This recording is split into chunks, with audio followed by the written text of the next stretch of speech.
Եթե դուք չեք պատրաստվում սիրելի տղամարդիկ վերցնել ձեր կնոջ բեռը, դուք կորցնում եք նրա կյանքում իրավունք ունենալու ձեր լիազորությունը։ Մի օր այդ նույն կինը կանգնում ասում է՝ «Ուր էիր»։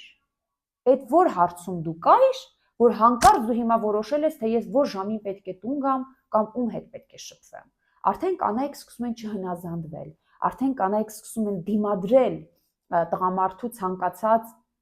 կամքի դրսևորմանը, որովհետև այն արդար չէ համոզումը իրանց ներսի բերում է նրան, որ իրեն կարծես փորձում են ամեն տեսակի կապերը կտրել, որ եթե ես ոլորտում չկաս, ես մենակ եմ դեգերում իմ անապատներում, ուրեմն ինչի՞ս ես պետք, ավելի լավ ընդհանրապես չլինես։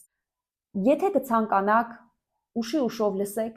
մտածեք, խորհեք, մի դիմադրեք իմ նյութին։ Ես չեմ եկել այստեղ ինչ-որ մեկին դատելու։ Ես ուղղակի սրտացավությունից ելնելով, տեսնելով այս խնդիրը, կրկնվող, որ այսպես ամեն զույգային թերապիայում կարմիր թելի պես կարծես գնում ես, հայկական մենտալիտետ, որի տակ ոչինչ չկա։ Միայն կա այդ խոսքը, չկա պարտականություն, չկա պատասխանատվություն, կա կորցրած իրավունք, կորցրած հեղինակություն,